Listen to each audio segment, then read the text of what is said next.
What's up?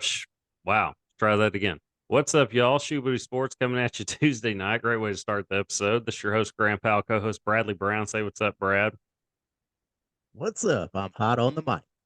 And it sounds very good ish, at least on this end. We'll see when the episode actually airs. But yeah, this is us on our matching mics. For those of you watching on Spotify and YouTube, it's your host, Graham Powell, co-host Bradley Brown.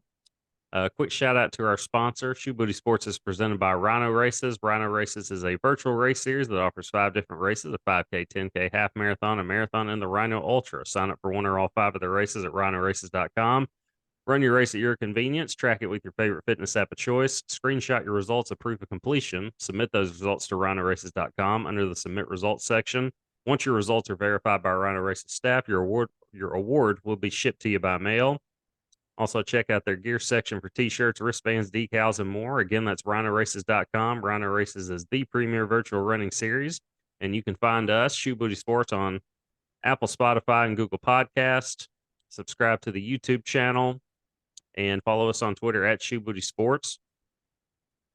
Okay, so the big news I saw today on Twitter was that Jason Kelce blindsided somebody or something, and I think it was Colts, a joint practice, a Colts player in a joint practice, and that started a brawl. Didn't see or hear anything about it, but that's the kind of news that's going on in the sports world today. Um, I think Well, the at most least he's interesting, not fighting his own teammate, right? I would say so. When he, That's yeah. the trend in training camp is just getting in fights. That was a good chunk of I don't want to say a good chunk, but a portion of last week's Hard Knocks with the Jets was guys just and even the coach said we just need to try not to kill each other essentially. And yeah, they're fighting every other play it seems like. But you got a lot of alpha males out there going at it, probably tired of hitting each other. And yeah, it's good to go hit somebody else for once. It's one of these joint practices can be good. And I'll take that over a fourth preseason game or something like that. Um, we're all gearing up for football. We're all excited about football, gearing up for the regular season. The most interesting thing I think I've seen this week in the sports world was I saw a clip of Gronk on the Kelsey Brothers podcast, which is pretty cool. You got the two best tight ends of this era, on the same show, just talking football, and just Gronk was talking about what it was like coming into the Patriots and being a rookie, and Tom Brady coming up to him and introducing himself, just hey, I'm Tom, and Gronk was just like like oh hey, what's up, man? I'm Rob, like yeah, we all know who you are, but that's Brady's known for doing that, coming up to the new guy on the team, whether it's a first round pick, whether it's a just a free agent signee coming out of the draft, comes up to him, hey, I'm Tom, and just being very personal. Tom Brady's known for doing that. That was, and just kind of hearing them talk about what like their how they would do things in practice, how Tom would command things out on the field, especially in joint practices like that. He said it was like having a coach out there. At first, he was like, yeah, he was kind of a dick at first, but I mean that's Tom Brady. He's going to get you. It's like another coach out there. He's going to get you in the right spot, and he's not going to be shy about it or I don't know overly nice about it. Like get out there and do your job. This is how you do your job. And he said something like, and if you cut in when you're supposed to do this on this route, I'm not throwing you the ball. Just real straightforward stuff you'd expect to hear from the goat. And it was an interesting clip. Might check out the whole thing when I get a chance. But other than that, that's been about it in the sports world this week. Been kind of a slow week. Anything going on in the golf world? No, not really. They're still trying to find or decide the final 6 spots for the Ryder Cup team for the U.S. A lot of debate going on out there on who it's going to be. Uh, there's 6 automatics, and then there's 6 to be chosen, I believe. But still waiting on those final 6. Okay, so not a lot going on in the golf world either. You got your Titleist hat though, so figure maybe you had a little insight in the golf world. I have chugged through this entire 44 Route 44 cup of Sonic water that I got out of my sink, and it's piping hot because it's been in the hundreds every day this week. It's now I got that about 20 minutes ago. It's currently 8:47 p.m. So yeah, my water's still super hot, drinkable at least, boiling. So I know it's safe to drink. It's essentially boiled at this point. I do have my cold Sprite though. So let's just talk. Let's just shoot the breeze and let's talk sports. Let's talk. We got football coming up. Let's talk football. Uh, favorite games. Let's talk some Razorback football while we're at it. As far as Razorback football, Carolina. Say that again. But who are we playing this weekend? Western Carolina. Well, it's not this weekend. Be next weekend. Well, next weekend. I'm wishful thinking. Okay. Bring the mic up a little more to you. Okay. Now say that. But I guess I'm just wishful thinking. Okay. Little Brad's clearly a rookie on the mic. We're gonna push through this episode. So bear with us on the audio there. But he's working on it. I'm like 95 episodes in. I think this is episode 95 with the mic in my hand. So I'm a pro at this point. Pushing 100 episodes, right on. But okay, you grew up an Auburn fan. Your family's from Alabama. Y'all were Auburn fans, Auburn territory. So you were watching a lot of Auburn football growing up. When did you actually start watching Razorback football? Probably around 7th grade, just so I'd have something to talk about with my friends. Okay, yeah, and 7th grade is when I was first allowed to play football. So that's, but I liked it beforehand. I mean, I loved playing football. I played backyard football, which was probably more rough than maybe playing pee wee football in a lot of ways. Probably not. I don't know, but it was too, because it was us out there playing, just with my friends. I had no pads on or anything, and we weren't holding back. I never got hurt or anything, and none of us ever really got seriously hurt. So it was good memories, and that's where I got my practice, and was ready to play by the time I got to 7th grade. Just because that's what we did as kids, we went out and we played whatever sport was in season. It's a big reason why I don't understand the specializing, or I'm not gonna say I don't understand it, but that's not something that would have appealed to me as a young person. I would have gotten bored. I would have gotten bored playing the same sport year round, all the time, year after year. I'm ready. Like, okay, if season's over, I want to go do what's in season now. But football, uh, what's who was on the teams? Do you remember who was on the teams when you first started watching? Do not. Okay, well, it was 7th grade. I mean, how close of attention were you really paying? And we weren't good. Like the Razorbacks weren't relevant, really competitive until Houston Nutt came in.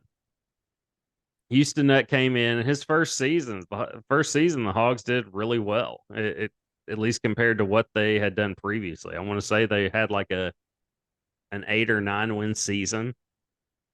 I remember the big deal prior to Nutt was the Danny Ford era. Of course, Danny Ford won a national championship at Clemson, so people were excited about that, hire, but he didn't do much. And I'm guessing he had a decent recruiting class by the time he was done, but by then it was too late. We'd seen enough, because Arkansas did get to a bowl game. I remember them getting to a bowl. It was a big deal. They got to a bowl game. It was the CarQuest Bowl. It was like 1997-ish, maybe. And back when not everyone went to a bowl game. Correct. But it was a big deal that, Arkansas actually made it to a bowl game, because I don't remember them doing it when I started watching football as a young person. And it was a big deal. And they get to the CarQuest Bowl. They played North Carolina. And I remember just loving North Carolina's helmets, those baby blue helmets. I mean, it's just beautiful. And North Carolina just stomped us, just stomped Arkansas into the ground. But still, they got to a bowl game. It was cool. Ford goes out, Nutt comes in. Arkansas seemingly relevant right away. Winning, like I said, I think they won 8, 9 games that season. I can't recall if they won a bowl game, but bowl games in the Nutt era were either went really well or, you know, oftentimes poorly. I mean, it's like that with a lot of programs. It's so no complaints there. But most memorable game for me, if I'm picking any favorite Razorback game ever, was the 2000 Cotton Bowl when they played Texas. Of course, anytime they go in playing Texas, Arkansas is an underdog. It seems like even this last time when Arkansas just stomped Texas. Was it last year or the season before last? I think it was the season before last, I believe. Yeah. Yeah, season before last.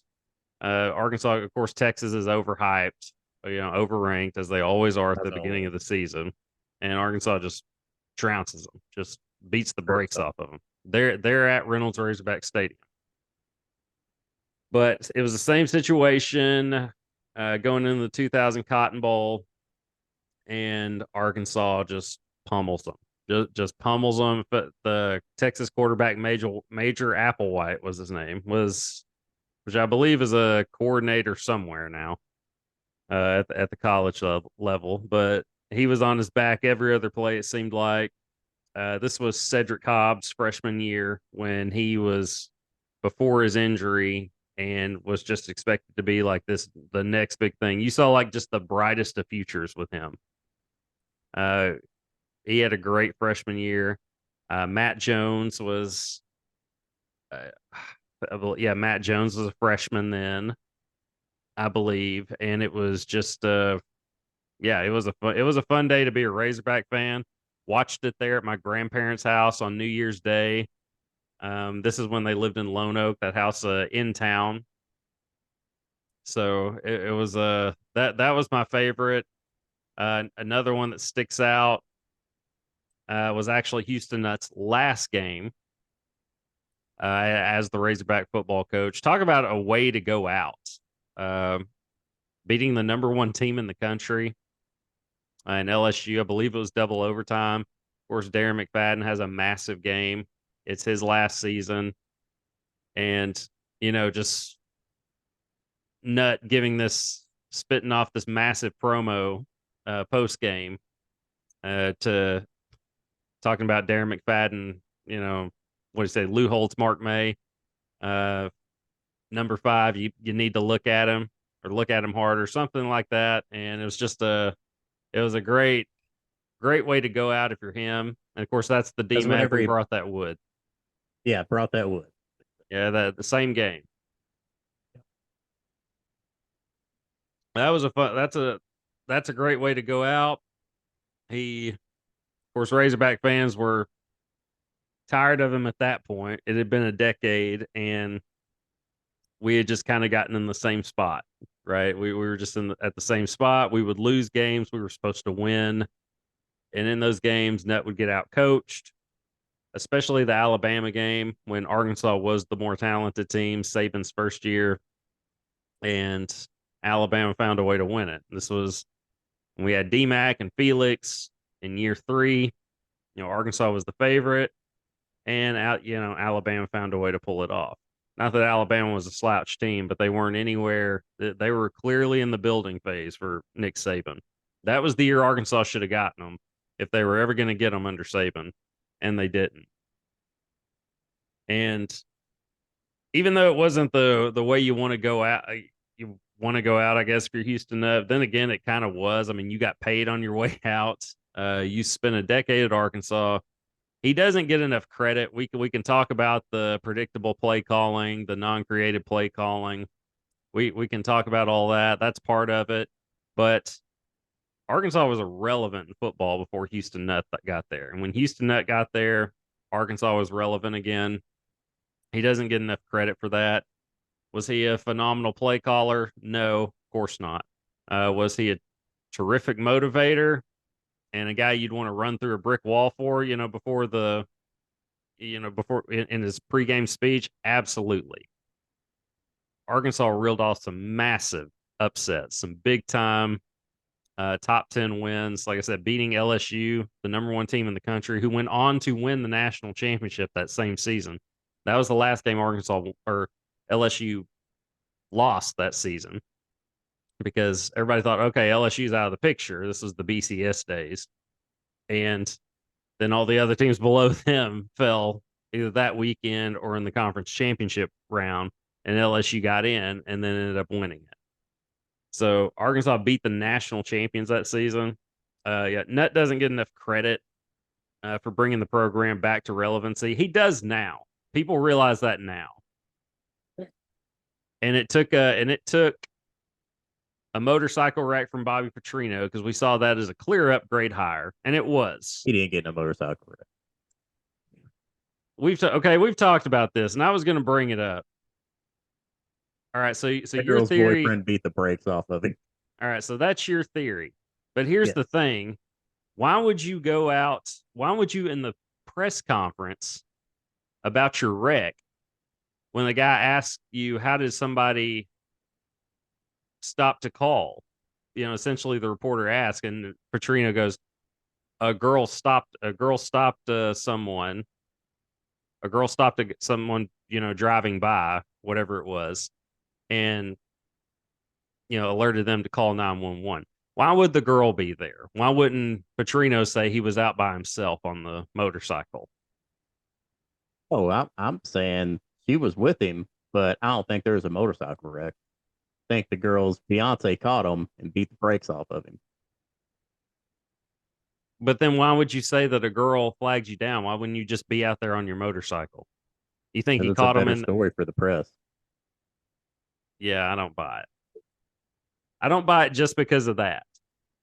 If that were the actual case, then why would you go public with a girl flagged down someone that was driving by?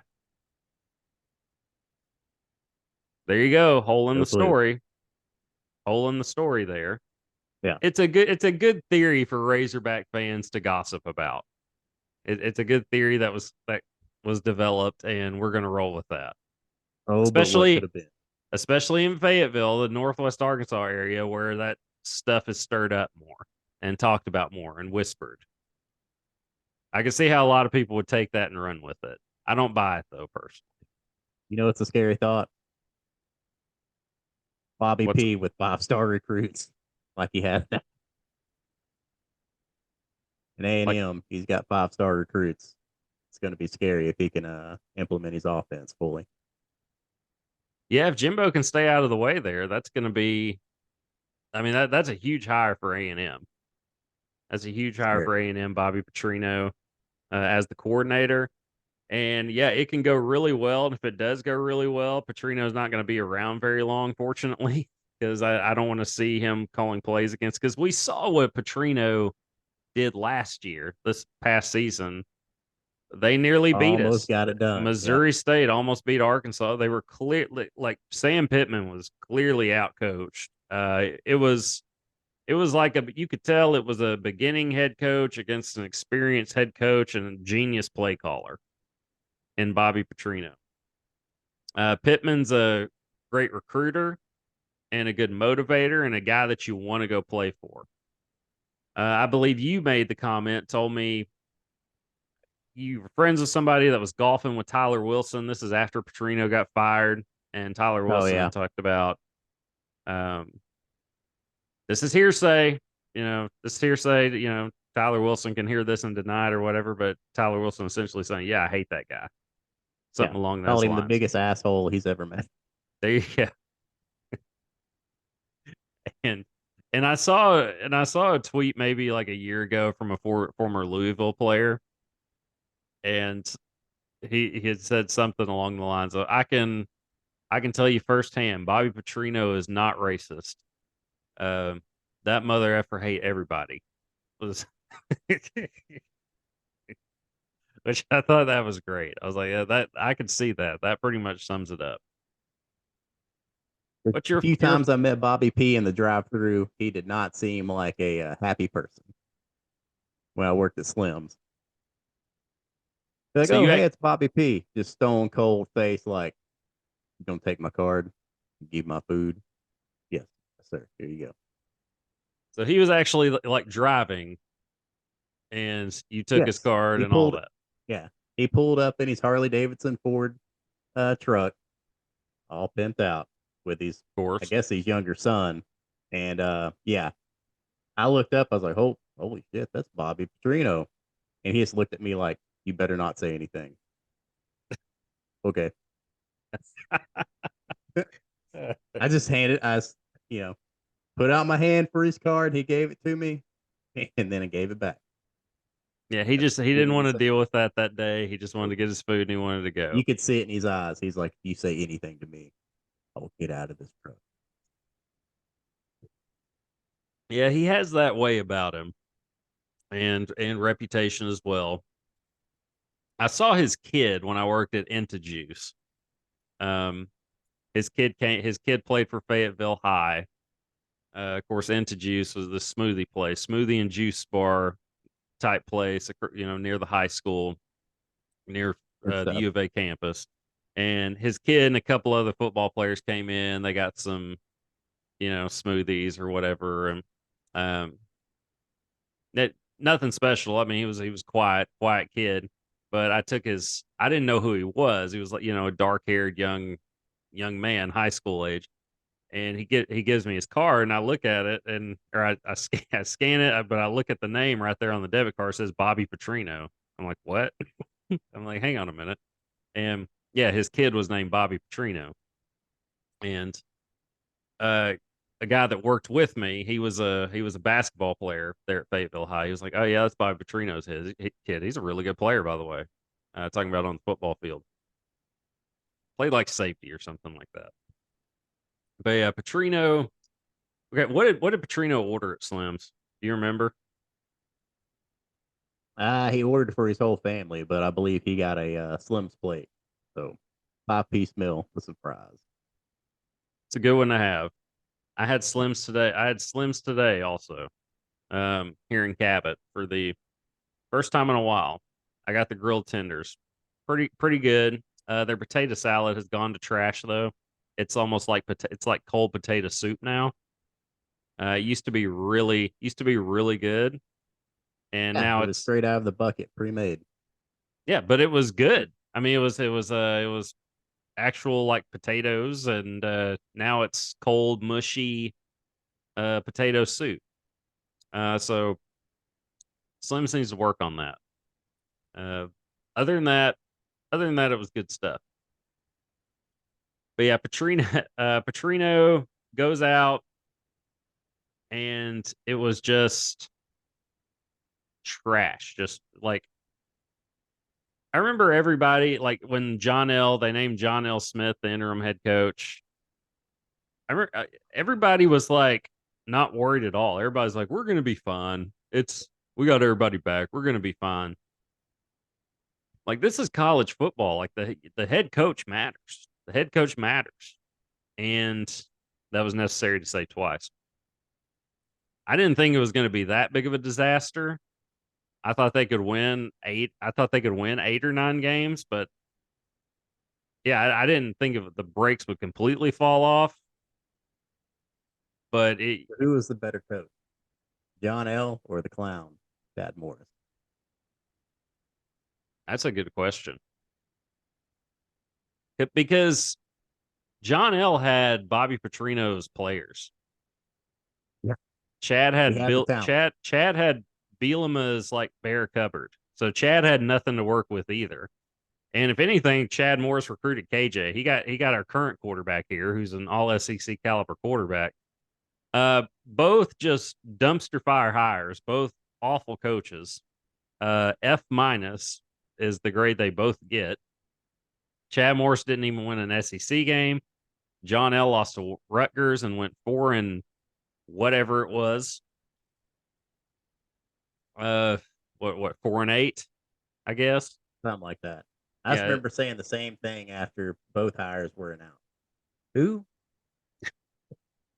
yeah, Who? and well, and Razorback players were tweeting out like, "Oh, I'm so excited about this."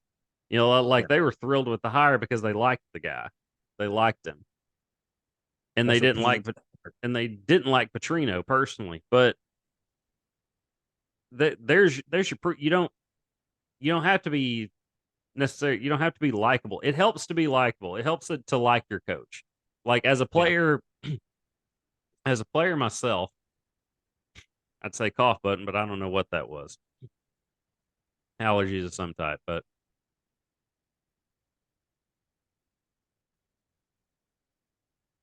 yeah, John L is and Bobby Petrino are proof that you don't have to you want to like your coach, of course. Like I was getting on as like as a player, I couldn't stand it when the coach would just needlessly yell at me. Like that didn't motivate me anymore. You know, that didn't make me want to work harder. It just made me hate you. It just made me dislike you. And I wasn't going to quit, but I certainly wasn't going to give any more effort because you were yelling at me. And that's an ancient, you know, coaching strategy that I don't know that it ever worked. I just think that that was the culture and they thought it did. And that goes back to that goes back to the workplace. Like, I mean, I've had bosses like at ABF in Little Rock when I worked there. The head guy would tell his supervisors, "Go yell, you know, go yell at the employees to do this and this and this," and then they would do it, and we'd just be like, "Screw you, man!" Like, if anything, that made me work less, you know, just to stick it to you that much more. So it helps to like the coach, but if the other coach can't coach, it doesn't matter how likable he is, and that was the case with John L.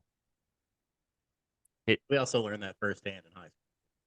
exactly. I mean, and that's what I was just getting at. It's except he was except he would see, but Bobby Petrino would yell at you and he could coach.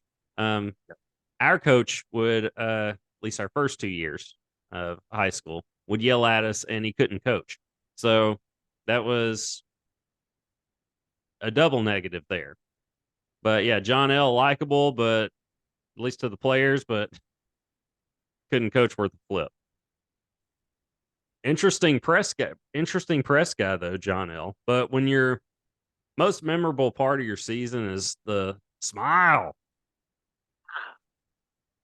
that was yeah, that was it's not a good year if that's your most memorable moment as the Razorback football coach. Nope. So yeah, whenever you're saying, Arkansas really wasn't legitimate until Nut got here, I do remember my first Arkansas memory. I think I was third or fourth grade. It was just right after Arkansas had joined the SEC. Dad was watching an Auburn game. They're actually facing off against Arkansas. And I remember saying, "Oh, hey, it's Arkansas. It's where we live. So can we root for them?" He goes, "No, son. Arkansas is not a real football team." That was my first memory of Arkansas football. Well, this was like 92 when Arkansas joined the SEC. So yeah, I didn't really pay attention to Razorback football till probably like 95, 96. And that might have been the,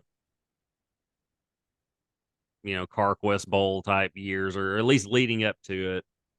My first memories of Razorback football were War Memorial Stadium. We're going to games in Little Rock. And like to the Northwest Arkansas community that wants all games removed from Little Rock, they're not considering the central part of the state or just the state as a whole. Yeah. The bulk of your talent in combining all sports, not necessarily football. Back in the day, it was football too. But I know that Northwest Arkansas has grown substantially in high school football quality, um, athletes coming out of there, etc. Basketball still rules in Central Arkansas, though. But my point being, you're kind of shunning the central part of the state when you remove, and not kind of, you're shunning the central part of the state if you remove all games from Little Rock. Because guys like me, kids like me, I mean, we weren't driving 3 hours to go watch the Razorbacks, especially then when they weren't very good. I remember being at a game against SMU, of course, at War Memorial, because you weren't getting the great games until like later in the year. This is back when they played 2 a year. You get like an LSU. You get Those LSU at games War were cool. Memorial at the end of the year. Like Thanksgiving break. Yep. And those are fun back when Arkansas was good. But even the War Memorial games against the lesser teams like an SMU, but SMU beat Arkansas that year. I remember being there and SMU beat them. And I remember making a comment to my dad about how sorry like our quarterback was. And this grown man, I'm a kid. I'm just mouthing what I see, no filter, calling it like I see it. And being harsh. And this grown man just kind of looks over at me and just you know, you could tell it stung him what I said. It stung him what I said. And he just turned and looked down and then looked back up at the field. And my dad just leans over and said something along the lines of, just watch what you say. You never know who's sitting around. That guy could be related to a player or something like that. Don't know who he was. But it appeared he was related to whatever quarterback we had out there on the field, and I don't remember who it was at the time. It certainly wasn't, Clint Sterner or anything like that, because Arkansas had better years under that, during that era. But I don't remember who it was, but that's a big memory as a child. Probably my most prominent memory going to a game at War Memorial was seeing that. But and I was like, okay, and I could see the guy's face, and I was like, yeah, I probably. And my dad, after saying, I was like, yeah, I probably shouldn't have said that. That's the big memory for me. When we were in Fayetteville, what's the game that sticks out to you the most? I've got two of them. Man, I don't know. Probably the first one would be whenever we played Texas. I believe my sophomore year in college. It was a sold out game whenever we played Texas, and it was just a great atmosphere. We ended up losing, I think, by 2 points because we had a shotgun snap over the quarterback's head and it scored him a safety, and we ended up losing that game. And the other memorable game would be the Tennessee game whenever game day came into town, and we pretty much won that pretty handedly. That was a that was a fun day, a fun day. That was a great day. That's one of my two. I forgot. I'm not gonna say I forgot about the game, but that was my first year in Fayetteville. The Texas game you were talking about. My first year up there. Oaf and I were pre-gaming before that. I remember that. And then we had great seats. We were in the student section, but I don't know if I guess we got there early. I don't know what it was, but we ended up down at the bottom, part of the student section, like not in the nosebleeds. Oh, I was in the nosebleeds. Yeah, we had a great view of the game, and just there in the student section down low, um, where the non peasants got to sit, and um, yeah, that was fun. It was game day there too. This is Vince Young's like first year, like really I don't taking. think they were. It was a prime time game though. Yeah, it was definitely that, and yeah, Arkansas lost it. Um, we've talked about that game before on here. Matt Jones, like like he was the reason we were in that game. Um, and we lost it, but we weren't in that game without Matt Jones. This was his senior year. Great game, just came out on the losing end of that one.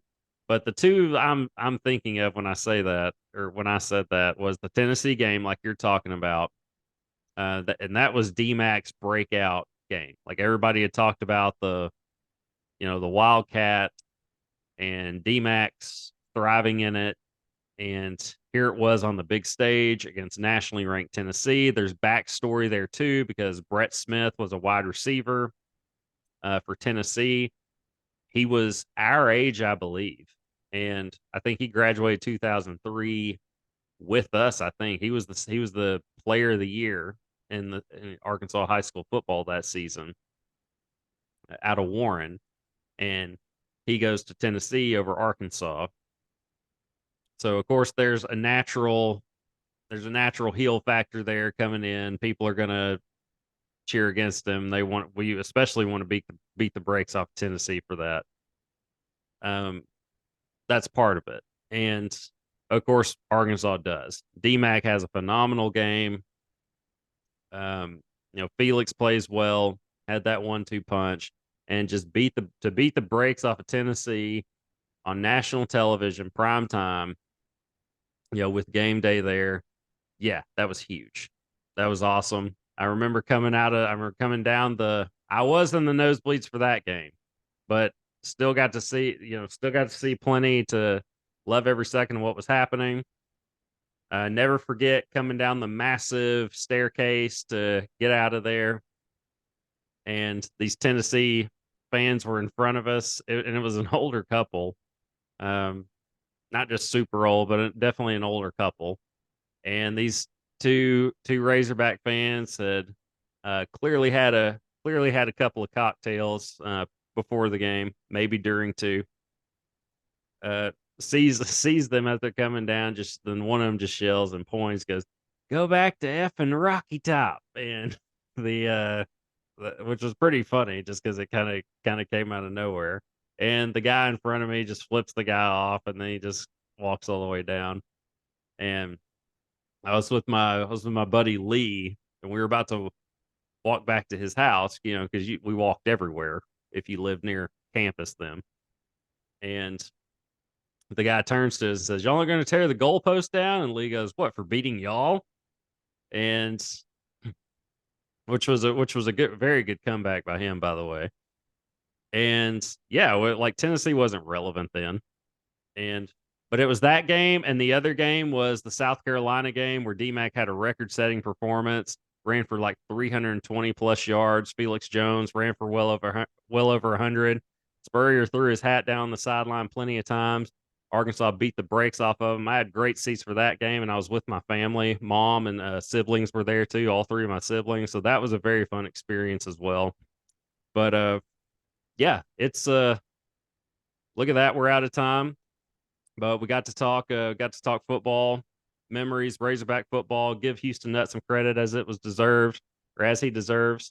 But we'll have more to talk about next week. Until then, the Scram Pal, Brother Brown with the microphone. See y'all next week. with the mic. R.P. Reggie Chaney. Rest in peace, Reggie Chaney.